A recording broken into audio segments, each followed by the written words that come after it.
Imagine this. Just 21 days from now, you're expressing yourself in English with confidence. You're writing messages, speaking from the heart, and saying exactly what you mean. But today, maybe you feel stuck. Maybe you want to say something important, but the words don't come out right. Well, guess what? You're not alone. And today, we're starting a journey together. A journey that takes you from zero to hero in English. How?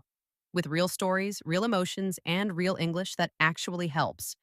No boring grammar rules, just learning through experience. So, are you ready? Let's jump into day one. I still remember the night. It was late, the room was quiet, and the only sound was the soft ticking of my clock. I was sitting at my desk staring at a blank piece of paper, and my hands were shaking. I wanted to write a love letter, but there was one problem. I didn't know how to say what I felt, not in English. Eh, how do you even start a love letter in English? Dear? That sounded too formal. Hey?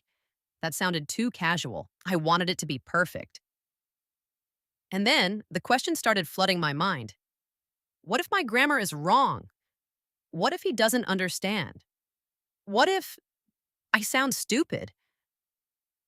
I wanted to write something beautiful, something romantic, but every sentence in my head sounded like a robot wrote it. And that was when I almost gave up. But here's the truth. The first step to writing in English is not about choosing the perfect words, it's about starting. It's not about perfect grammar, it's about honesty. It's not about big fancy words, it's about real emotion. So I took a deep breath, picked up my pen, and wrote the first line. I think about you every day. That was it. That was the start. I stared at the words I had just written. I think about you every day. It was simple. It was honest. But was it enough? Was it too short? Too plain? A love letter should be more than just a sentence, right? It should be romantic. It should be beautiful. It should make his heart skip a beat. So I picked up my pen again. I wanted something deeper, something that would make him feel how much he meant to me. I tried writing another line. You make my heart go fast. No, that sounded like I had a medical condition. I scratched it out. I love you more than pizza. Wait, did that sound silly? Or did it sound cute? I didn't know. I tapped my pen against the table, staring at the paper, feeling like my heart and my brain were fighting against each other. My heart wanted to pour out emotions. My brain was too scared to make a mistake. And that was when I realized something that hit me hard. I wasn't just trying to write a love letter. I was trying to write a perfect love letter, and that was the problem. I wanted every word to be flawless. I wanted every sentence to be poetic. But the more I tried to sound perfect, the less natural it felt. And wasn't that exactly what had been stopping me from speaking English fluently, too? I had spent so much time worrying about sounding correct that I forgot the real goal, communication. That realization changed everything. I stopped trying to find the perfect words. Instead, I asked myself, how would a native English speaker say this? Because here's the truth. When you translate word for word from your native language, it often sounds weird in English. For example, in my language, we say something like, you are the moon of my life. It's beautiful, it's poetic, it's deep. But in English, it doesn't sound quite right. People don't usually compare their love to the moon in casual conversation. It might sound dramatic or even a little strange. But English speakers do have their own ways of expressing love. They say things like, you light up my world, or when I see you, my heart skips a beat. That was what I needed. Not translation, but natural expression. And so I tried again. I picked up my pen and wrote, when I see you, my heart beats faster. And suddenly it felt right. This was how English speakers expressed emotions. This was how I needed to think, not as a translator, but as a communicator. So I kept going. I love the way you laugh. Simple, beautiful, true. I feel safe when I'm with you. Honest, real, natural. I don't need big words to show my love. I just need you to know that I care. And just like that, the words started flowing.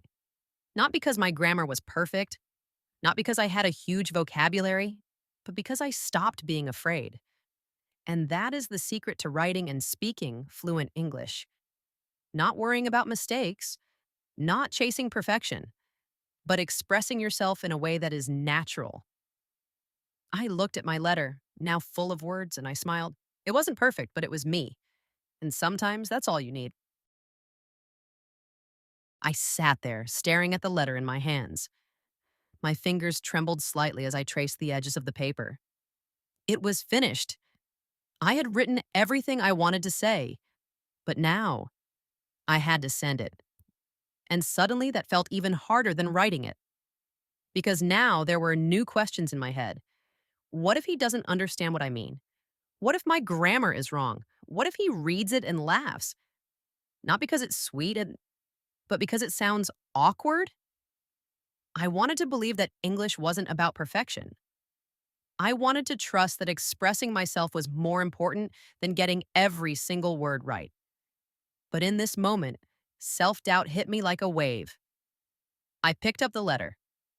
Then I put it down, picked it up again, then set it aside. Was I really going to send this? The words on the page were mine. My thoughts, my feelings, my heart, and the idea of someone else reading them, judging them. It was terrifying. Maybe I should just rewrite it, and maybe I should make it sound more English. Maybe I should use bigger words, more complicated sentences, just to prove that I knew what I was doing. Number one, I caught myself.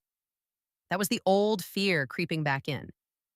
The same fear that had stopped me from speaking in English so many times before. The fear of making mistakes. And I had spent too long letting that fear control me. I took a deep breath. And then I folded the letter. One crease, then another. The paper felt so light in my hands, but the words inside it felt heavy. I walked to my desk, grabbed an envelope, and slid the letter inside.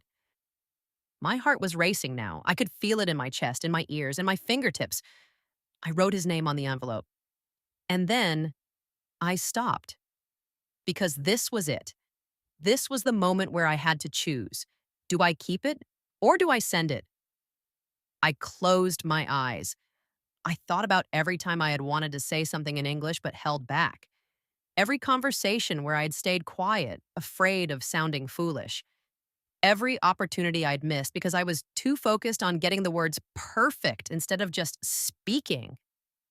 And I thought about this letter. It wasn't perfect, but it was me. It was honest. It was real. And wasn't that the whole point? I opened my eyes. I picked up the envelope and I sent it. At that moment, I knew this wasn't just about a love letter. This was about taking a chance, about choosing to express myself no matter how imperfect it might be. And that is the secret to English. Not waiting until you feel ready.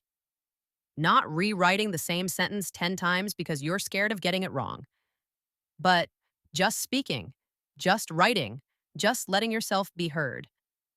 I sent that letter, and do you want to know what happened next? He loved it. Not because it was perfectly written, not because it followed every grammar rule, but because it was real. And that is what people care about. Not perfect English, but authentic expression. So the next time you hesitate to speak, the next time you hold back from writing something because you're afraid of making a mistake, remember this story. Because English isn't about perfection, it's about connection. And sometimes taking that first step, even when it's scary, is the most powerful thing you can do. And that, my friends, is how I wrote my first love letter in English. It wasn't perfect, but it was real. And in the end, that's what truly matters. So the next time you hesitate to speak or write in English, just go for it. Because confidence doesn't come from perfection. It comes from taking the first step. Keep learning, keep practicing, and I'll see you in the next episode of Talk Blaze. Until then, keep speaking, keep growing.